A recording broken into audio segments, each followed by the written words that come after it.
नमस्कार, स्वागत है आपका बिहार समाचार में। चलिए जानते हैं आज के बिहार की अब तक की सबसे बड़ी और महत्वपूर्ण खबरों के बारे में। सभी खबरें आपके लिए काम की होने वाली है, पर इससे पहले अगर आप चैनल पर नए हैं तो चैनल को सब्सक्राइब जरूर कर लें ताकि आपको बिहार की हर ताजा तरीन खबरें सबसे पहले मिल सके। तो चलिए शुरुआत करते हैं आज की पहली और बड़ी खबर से।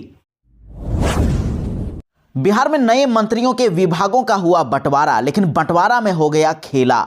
जी हां, देखिए बड़ी खबर आ रही है। बिहार में मुख्यमंत्री नीतीश कुमार ने अपने कैबिनेट मंत्रियों के विभाग का बंटवारा कर दिया है। भाजपा कोटे के 7 नए मंत्रियों के विभाग आवंटित कर दिए गए हैं और पूर्व मंत्रियों के विभाग भी बदल दिए गए हैं। नीतीश सरकार ने इसके लिए अधिसूचना जारी कर दी है। तो देखिए किन किन दिग्गजों को कौन कौन से पद मिले और किन से कौन से पद छीन लिए गए हैं। आपको बता दें कि बिहार के डिप्टी सीएम विजय सिन्हा से अब पथ निर्माण विभाग छीनकर नितिन नवीन को दे दिया गया है और नितिन नवीन का विभाग नगर विकास आवास विभाग अब जीवेश कुमार को दे दिया गया है। वहीं मंगल पांडे का कृषि विभाग अब डिप्टी सीएम विजय सिन्हा को दे दिया गया है। इसी प्रकार देखिए वहीं संतोष सुमन से भी 2 विभाग छीन लिया गया है। उनके पास केवल अब 1 विभाग ही बचा हुआ है। वहीं दिलीप जायसवाल का राजस्व विभाग लेकर अब संजय सरावगी को दे दिया गया है। प्रेम कुमार का भी विभाग छीनकर राजू सिंह और सुनील सिंह को दे दिया गया है। यानी कि बिहार में अब मंत्रालय का बंटवारा इस प्रकार हुआ है। देखिए संजय सरावगी को राजस्व एवं भूमि सुधार विभाग, जीवेश कुमार मिश्रा को नगर विकास एवं आवास विभाग, सुनील कुमार सिंह को पर्यावरण वन एवं जलवायु परिवर्तन विभाग, राजू सिंह को पर्यटन मंत्रालय, मोतीलाल प्रसाद को कला संस्कृति एवं युवा, तो वहीं कृष्ण कुमार मंटू को सूचना प्रावैधिकी, विजय मंडल को आपदा प्रबंधन, विजय सिन्हा डिप्टी सीएम को कृषि एवं खान भूतत्व विभाग, वहीं डॉक्टर प्रेम कुमार को सहकारिता, मंगल पांडे को स्वास्थ्य विधि और नीतीश मिश्रा को उद्योग, तो वहीं नितिन नवीन को पथ निर्माण विभाग और संतोष कुमार सुमन को लघु जल संसाधन विभाग मिल गया है।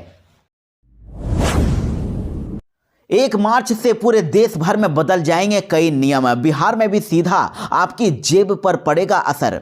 जी हां, फरवरी के बाद अब 1 मार्च 2025 से कई नियमों में बदलाव होने वाले हैं और अब इसका असर आपकी जिंदगी पर भी पड़ने वाला है। देखिए अगर आप भी अब फिक्स डिपॉजिट यानी एफडी में अगर निवेश करते हैं, इन्वेस्ट करते हैं, तो आपको ये जानना बहुत ही जरूरी है कि मार्च 2025 से अब बैंक एफडी के नियमों में कुछ बदलाव किए गए हैं। ये नए नियम न केवल आपके रिटर्न्स पर असर डाल सकते हैं बल्कि टैक्स और निकासी के तरीकों पर भी फर्क डाल सकते हैं। दरअसल मार्च 2025 में बैंकों ने एफडी पर मिलने वाली ब्याज दरों में कुछ बदलाव किए हैं। ब्याज दरों में बढ़ोतरी या फिर कमी हो सकती है। अब बैंक अपनी वित्तीय आवश्यकताओं और तरलता के अनुसार ही ब्याज को व्यवस्थित कर सकती है। यह नियम खास करके छोटे इन्वेस्ट करने वालों पर अधिक असर डाल सकता है। जिन्होंने 5 साल या उससे कम समय के लिए एफडी कराई है, उन्हें बैंक की नई दरें अब प्रभावित कर सकती है। और इसके साथ ही देखिए गैस सिलेंडर के भी दाम में भी अब अंतर देखने को मिलेगा। 1 महीने की पहली तारीख को ऑयल कंपनियां एलपीजी की कीमतों की समीक्षा करती हैं। ऐसे में अब आज सुबह सुबह आपको सिलेंडर की कीमतों में बदलाव देखने को मिल सकता है। मार्च की पहली तारीख को सुबह सुबह संशोधित दाम जारी किए जाएंगे। बिहार में नीतीश सरकार अब महिलाओं को देने वाले हैं डायरेक्ट पैसे। इन लोगों को बढ़ेगी पेंशन। जी हां, बिहार विधानमंडल सत्र में अब आने वाले विधानसभा चुनाव का एजेंडा प्रमुख रहने वाला है और इसमें बिहार की सरकार अब बड़े बड़े ऐलान भी करने वाली है। देखिए बड़ी खबर आपको बता दें कि सरकार पूर्ण बजट पेश करने वाली है। अक्टूबर नवंबर में चुनाव है, इसीलिए सरकार पूर्ण बजट पेश करने जा रही है। वित्त वर्ष 2025-26 के बजट में कुछ नई घोषणाओं की भी संभावना है। बुजुर्गों को दी जाने वाली पेंशन राशि में अभी वृद्धि हो सकती है, यानी कि उनके पेंशन को अब बढ़ाया जा सकता है। महिलाओं को भी विशेष आर्थिक मदद की घोषणा हो सकती है। जिस प्रकार झारखंड में हर महीने महिलाओं को 2500 रुपए की राशि दी जा रही है, उसी प्रकार नीतीश सरकार भी महिलाओं को विशेष पैकेज, विशेष आर्थिक सहायता देने का ऐलान कर सकते हैं। वहीं मुख्यमंत्री नीतीश कुमार ने अपनी प्रगति यात्रा में आधारभूत संरचना के निर्माण के क्षेत्र में 50,000 करोड़ से अधिक की नई योजनाओं की घोषणा की है। इसके लिए बजट में अतिरिक्त प्रावधान किया जा सकता है। वहीं जाति आधारित गणना के अनुसार जिन 94 लाख गरीबों को 2-2 लाख रुपए देने का निर्णय लिया गया है, इस मद में भी अतिरिक्त राशि का प्रावधान किया जा सकता है। बिहार में आज से कई जिलों में होने वाली है भारी बारिश। 1 से 3 डिग्री तक गिर गया तापमान। जी हाँ, देखिए मौसम विभाग के अनुसार गांगे पश्चिम बंगाल, दक्षिण छत्तीसगढ़ और ओडिशा के आसपास एक चक्रवाती परिसंचरण सक्रिय हो गया है, जिसका असर बिहार के कई हिस्सों में देखने को मिलेगा। खासतौर पर तराई क्षेत्रों में बादल छाए रहेंगे और कुछ जगहों पर हल्की बारिश भी हो सकती है। कहा जा रहा है कि अगले 48 घंटे के बीच में राज्य के कुछ इलाकों में बारिश के आसार हैं। पटना, गया, मुंगेर, भागलपुर, गोपालगंज, नालंदा, नवादा के साथ ही दक्षिण बिहार के 1-2 जगहों पर हल्की बारिश हो सकती है, जबकि अन्य जिलों में मौसम सामान्य रहेगा। सक्षमता परीक्षा पास हुए 23,539 शिक्षकों के वेतन को लेकर बड़ी अपडेट। शिक्षा विभाग ने डीईओ को दिया बड़ा निर्देश। जी हां, बिहार में शिक्षा विभाग ने अब सक्षमता परीक्षा 1 पास करने वाले 23,539 विशेष शिक्षकों के वेतन भुगतान के लिए जिला शिक्षा पदाधिकारियों यानी कि डीईओ को आदेश जारी कर दिया है। इन शिक्षकों का स्थायी सेवानिवृत्त खाता संख्या यानी कि परमानेंट अकाउंट नंबर PRAN प्रान जनरेट हो चुका है, जिससे अब इनका वेतन बहुत ही जल्द भुगतान कर दिया जाएगा। और बाकी अन्य शिक्षकों के प्रान यानी परमानेंट अकाउंट नंबर जनरेट होने की प्रक्रिया चल रही है। जनरेट होने के बाद इन शिक्षकों को भी HRMS पोर्टल के जरिए वेतन मिलेगा। प्रशांत किशोर ने 11 अप्रैल को बुलाई बड़ी रैली। गांधी मैदान से चुनाव प्रचार का करेंगे शंखनाद। जी हां, जन स्वराज पार्टी के सूत्रधार प्रशांत किशोर यानी कि पीके ने 11 अप्रैल को पटना के गांधी मैदान में पार्टी की बड़ी रैली बुलाई है और पीके इस रैली से बिहार में आने वाले विधानसभा चुनाव के लिए चुनाव प्रचार का शंखनाद करेंगे। जन स्वराज पार्टी की स्थापना के बाद से यह पार्टी की पहली बड़ी रैली होने वाली है। प्रशांत किशोर ने मीडिया से बातचीत करते हुए इसकी घोषणा कर दी है। उन्होंने दावा किया है कि यह रैली बिहार की बदहाली के खिलाफ निर्णायक साबित होगी और 2025 के बाद बिहार बदहाल नहीं होगा। और उन्होंने पार्टी कार्यकर्ताओं से संवाद के दौरान ऐलान कर दिया है कि 11 अप्रैल को गांधी मैदान में बिहार बदलाव के लिए विशाल रैली का आयोजन किया जाएगा। प्रशांत किशोर ने कहा कि पिछले महीने BPSC परीक्षा के मुद्दे पर जब हम अनशन पर बैठे थे तब भी यह अभियान गांधी मैदान में शुरू हुआ था और ये फैसला भी वहीं से होगा। स्कूल से निकलकर सीधे अब ITI में लेंगे ट्रेनिंग। बिहार के 25 लाख छात्रों को मिलेगा फायदा।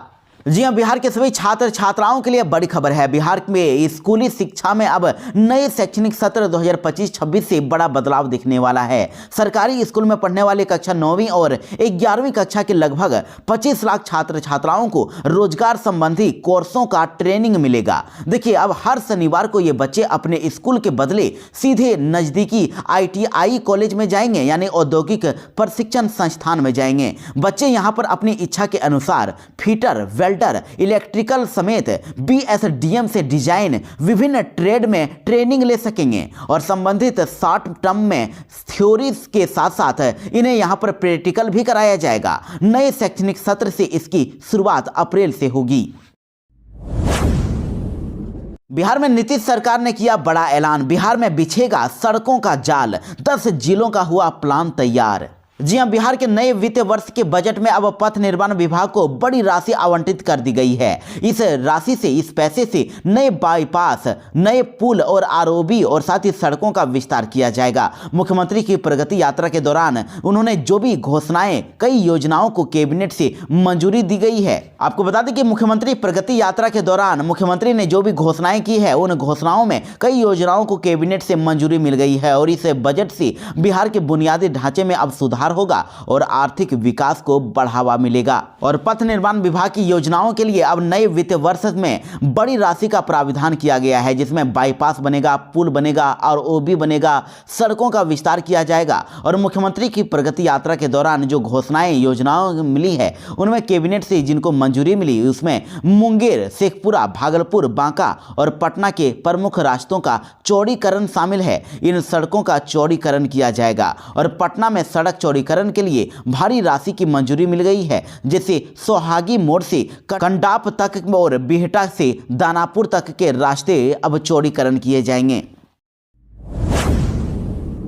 PM आवास योजना के सर्वे में घूस मांगने वाले 5 कर्मचारियों को मिला नोटिस। खतरे में है नौकरी। जी हां, भोजपुर जिले में प्रधानमंत्री आवास योजना सर्वे में बड़ा घोटाला सामने आया है। 5 कर्मचारियों पर लाभार्थियों से, यानी कि जिनको आवास मिलना चाहिए उन लोगों से रिश्वत मांगने और लापरवाही करने का आरोप लगा है। डीडीसी ने इन सभी आरोपी कर्मचारियों से अब स्पष्टीकरण मांगा है और जिले के सभी प्रखंडों में आवास प्रस्तुति के लिए चल रहे सर्वे कार्य के दौरान अब कई गड़बड़ियां भी सामने आई है।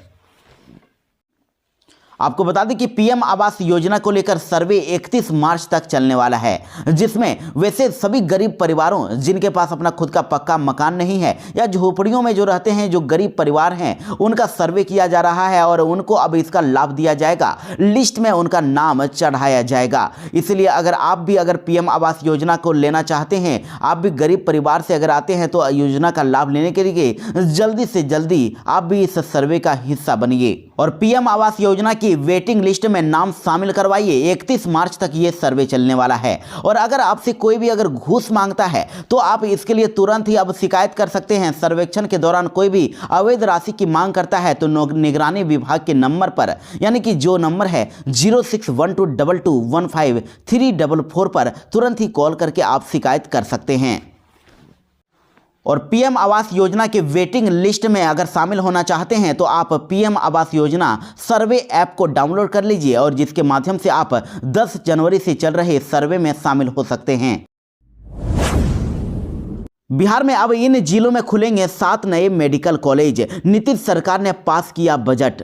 जी हां, मुख्यमंत्री नीतीश कुमार ने अपनी प्रगति यात्रा के दौरान बिहार को लोगों को बड़ी सौगातें दी है। राज्य की सरकार का सबसे ज्यादा जो ध्यान है वो बिहार में चिकित्सा शिक्षा को बढ़ावा देने और गरीबों को अधिक से अधिक स्वास्थ्य सुविधाएं मुहैया कराने पर है। इसी को ध्यान में रखते हुए अब बिहार में 2 महीने में 7 नए मेडिकल कॉलेज और अस्पताल खोलने की घोषणा कर दी गई है और इन मेडिकल कॉलेजों में राजकीय मेडिकल कॉलेज अस्पताल यानी GMCH Nawada, GMCH Jehanabad, GMCH Banka, GMCH Aurangabad, GMCH Kaimur और जीएमसीएच अररिया, साथ ही जीएमसीएच खगड़िया शामिल है। बिहार में चुनाव से पहले ही बिहार में राजनीति में बड़ा खेला होने के संकेत मिल गए हैं। कैबिनेट विस्तार में भाजपा ने मांझी के साथ खेला कर दिया है। जी हां, विधानसभा चुनाव से पहले बिहार में कैबिनेट का विस्तार हो गया है। नए मंत्रियों के बीच विभागों का बंटवारा भी कर दिया गया है। वहीं पुराने मंत्रियों के विभाग भी बदल दिए गए हैं। हालांकि विभागों के बंटवारे में जीतन राम मांझी के साथ ही बड़ा खेला हो गया है। देखिए, विधानसभा चुनाव से पहले बीजेपी ने मांझी के पर को कतरने की कोशिश कर दी है। जीतन राम मांझी ने विधानसभा चुनाव में अपनी औकात दिखाने की बात कही थी। उन्होंने कहा था कि बिहार विधानसभा चुनाव में वह एनडीए गठबंधन को अपनी औकात बताएंगे। हालांकि बिहार सरकार में मंत्री संतोष सुमन अपने पिता के बयानों को काटते रहे और कहते रहे कि बीजेपी जो तय करेगी उस पर ही उन्हें और उनकी पार्टी को मंजूर होगा। और इसी बीच देखिए, विधानसभा चुनाव से पहले नीतीश कैबिनेट का विस्तार हो गया है, लेकिन बीजेपी ने कैबिनेट विस्तार के बहाने जीतन राम मांझी के पर कतर दिए हैं। जीतन राम मांझी के बेटे संतोष सुमन बिहार सरकार में मंत्री हैं। उनके पास पहले 3 विभागों का जिम्मा था, लेकिन कैबिनेट विस्तार के बाद उनके 2 विभाग अब छीन लिए गए हैं और अब संतोष सुमन के पास सिर्फ 1 विभाग रह गया है। 2 विभाग छीने जाने के बाद सियासी गलियारे में अब इस बात की चर्चा हो गई है कि बीजेपी ने कैबिनेट विस्तार के बहाने जीतन राम मांझी को उनकी औकात बता दी है। जिस तरह से जीतन राम मांझी सीट शेयरिंग को लेकर बीजेपी पर दबाव बनाने की कोशिश कर रहे थे, कहीं उसी का खामियाजा तो उन्हें नहीं भुगतना पड़ा है। बिहार में कैबिनेट विस्तार पर रोहिणी आचार्य ने बोला हमला। कहा, सरकार पर बीजेपी का कब्जा, नीतीश सिर्फ मुखौटा। बिहार में इसी साल विधानसभा चुनाव होने वाले हैं और इसी बीच बिहार की राजनीति में काफी गहमा गहमी चल रही है और बिहार में नीतीश कैबिनेट का विस्तार भी हो गया है और 7 विधायकों ने मंत्री पद की शपथ ली है। इन सभी मंत्री बीजेपी के कोटे से ही हैं। तो कैबिनेट विस्तार के बाद अब बिहार में सियासत भी शुरू हो गई है और अब देखिए, आरजेडी नेता रोहिणी आचार्य ने तो नीतीश कैबिनेट के विस्तार पर हमला बोल दिया है। रोहिणी आचार्य ने एक्स पर लिखा कि नीतीश कुमार जी की कैबिनेट पर विखंडनकारी भाजपा का कब्जा। कैबिनेट विस्तार में अपनी पार्टी के एक भी मंत्री को शपथ नहीं दिला सके नीतीश कुमार। भाजपा का फरमान मानने को लाचार, बेबस, निरीह, महज मुखौटा कुमार। मुख्यमंत्री नीतीश कुमार जी भी कैबिनेट विस्तार पर मुहर लगा रहा भाजपा आला कमान। और वहीं देखिए रोहिणी आचार्य के अलावा आरजेडी प्रवक्ता एजाज अहमद ने भी मंत्रिमंडल में दलित समाज से किसी को भी मंत्री नहीं बनाने पर सवाल उठाया है और कहा है कि नीतीश कुमार हमेशा कहते हैं कि सभी जाति को हम उचित प्रतिनिधित्व करेंगे, लेकिन न तो दलित, न ही यादव और न ही मुस्लिम समाज से किसी को मंत्रिमंडल में जगह दिया गया है। तेजस्वी यादव ने बीजेपी पर बोला हमला, कहा आदमखोर, आरक्षण चोर।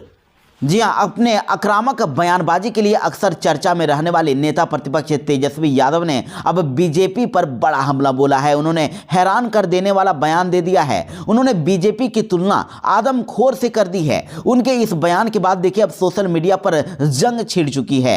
अपने सोशल मीडिया प्लेटफॉर्म एक्स पर एक कार्यक्रम का वीडियो शेयर करते हुए तेजस्वी यादव ने बीजेपी पर हमला बोला और कहा कि जैसे आदमखोर लोग होता है, आदमखोर का मतलब जानते हैं ना, वैसे ही बीजेपी आरक्षण खोर है और आरक्षण चोर है। और इसके साथ ही तेजस्वी यादव ने कहा कि हमारे 17 महीने के अल्प कार्यकाल में हमने जातिगत गणना कराई और दलित, आदिवासियों के साथ ही पिछड़े और अति पिछड़े वर्ग के लोगों के लिए आरक्षण 65% किया, लेकिन बीजेपी एनडीए सरकार ने इसे संविधान की 9वीं अनुसूची में न डालते हुए उल्टा मामले को केस में फंसा दिया। नतीजा ये हुआ कि हमारे द्वारा दी गई 35,000 प्रक्रियाधीन नौकरियों में आरक्षण लागू नहीं हो पाया, जिससे लगभग 50,000 दलित, आदिवासी, पिछड़े, अति पिछड़े वर्ग के युवाओं का सीधा नुकसान हो रहा है। इसलिए इस बार हम सबको एकजुट होकर इस बार के चुनाव में बीजेपी एनडीए आरक्षण चोरों को जमकर सबक सिखाना है।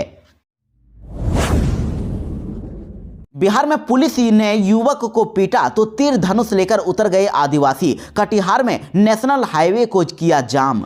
जी हां, कटिहार में आदिवासी युवक की पिटाई का मामला अब तूल पकड़ता जा रहा है। इस मामले में अब आदिवासी समाज तीर धनुष और ढोल नगाड़े हाथों में डंडे लेकर सड़क पर उतर गया है। देखिए कुछ घंटों को लेकर NH-31 को जाम कर दिया गया। इस मामले में SC/ST एक्ट और दोषी पुलिस वालों पर सख्त कार्रवाई की मांग की गई और आदिवासी युवक के साथ मारपीट का वीडियो भी सामने आया है। आपने भी अगर उस वीडियो को देखा तो कमेंट में जरूर बताएं। वैसे आपको बता दें कि वीडियो की जांच के बाद कटिहार SP वैभव शर्मा ने कार्रवाई करते हुए ASI Kedar Prasad Yadav, lady constable प्रीति कुमारी को सस्पेंड कर दिया है। वहीं होमगार्ड के 2 जवान सिकंदर महतो और राजकिशोर महतो को भी 1 साल के लिए सेवा से बर्खास्त कर दिया गया है। देखिए आप आदिवासियों के प्रदर्शन की कुछ तस्वीरों को देख सकते हैं, किस प्रकार से आदिवासी लोग तीर धनुष लेकर सड़कों पर उतर गए और ढोल नगाड़े के साथ इन्होंने खूब प्रदर्शन किया, सड़कों को जाम कर दिया। ढोल नगाड़ों के साथ नेशनल हाईवे पर वो बैठ गए और प्रदर्शन में महिलाएं भी हाथ में लाठी लिए हुए दिखाई दी। आपको बता दें कि यह मामला मंगलवार का है। आपने भी अगर इस वीडियो को देखा होगा तो आपने देखा होगा कि युवक पुलिस वैन के पास सड़क पर गिरा हुआ था। पुलिस और उसका साथी उसे डंडे से पीटते हुए नजर आ रहे थे और पुलिस वाले उसे जमीन पर घसीटते हुए दिखाई दे रहे हैं। जिस युवक के साथ पुलिस मारपीट कर रही है उसका नाम अनिल बास्की है। पेठिया थाने क्षेत्र के छोहार पंचायत का ये रहने वाला है। बड़े भाई ने बताया है कि वो मानसिक रूप से बीमार है। पीड़ित के भाई मुकेश बास्की ने बताया कि अनिल समेली डूमर के पास सड़क किनारे खड़ा था। उसने पुलिस वालों को देखकर प्रणाम किया। इसके बाद पुलिस वालों को गुस्सा आ गया और उसे डंडे से पीटने लगे और इस दौरान अनिल जमीन पर गिर गया और छोड़ने की गुहार लगाता रहा और उसके बाद स्थानीय लोगों के कहने पर पुलिस ने उसे छोड़ा। इसके बाद हम उसे इलाज के लिए लेकर अस्पताल आ गए। बिहार में महिला दारोगा वर्दी में बना रही हैं रील्स।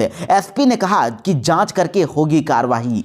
जी हां, बिहार में युवाओं पर अभी रील्स बनाने का जुनून है और पूर्वी चंपारण जिला के एक थाना में पदस्थापित महिला दारोगा को रील्स बनाने का ऐसा नशा सवार है कि वह ड्यूटी आवर में भी रील्स बनाकर सोशल मीडिया पर पोस्ट कर रही है। तो महिला दारोगा ने वर्दी पहनकर कई रील्स भी बनाया है जो जिला में खूब वायरल हो रहा है। महिला दारोगा का रील्स वायरल होने के बाद अब SP स्वर्ण प्रभात ने जांच करके कार्रवाई की बात कर दी है।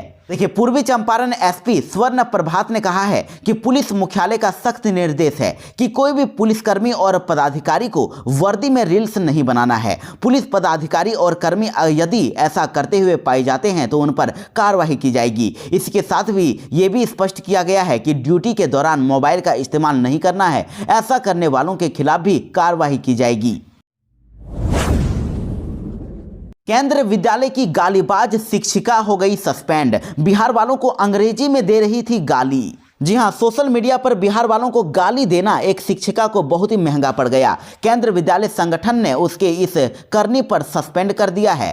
शिक्षिका बिहार और बिहार वालों पर आपत्तिजनक भाषा का प्रयोग कर रही थी। आपको बता दें कि शिक्षिका अपनी जहानाबाद में पोस्टिंग से नाखुश थी और वह कह रही थी कि उन्हें लद्दाख, गोवा, साउथ या फिर किसी और राज्य में आखिर क्यों नहीं भेजा गया। दरअसल बिहार को अपशब्द बोलने वाली ये शिक्षिका पश्चिम बंगाल की रहने वाली है। वो केंद्र विद्यालय जहानाबाद में शिक्षिका के पद पर पढ़ा रही थी। सोशल मीडिया पर शिक्षिका बिहार और अपने पोस्टिंग को लेकर अभद्र भाषा का प्रयोग करती हुई दिख रही थी और आपने भी अपने इस वीडियो को जरूर ही देखा होगा। वो अपनी पोस्टिंग जहानाबाद में होने पर काफी गुस्सा जाहिर कर रही थी। जहानाबाद प्रशासन ने तो अब इस मामले में संज्ञान लेते हुए उन्हें सटिंग से अब सारण भेज दिया है।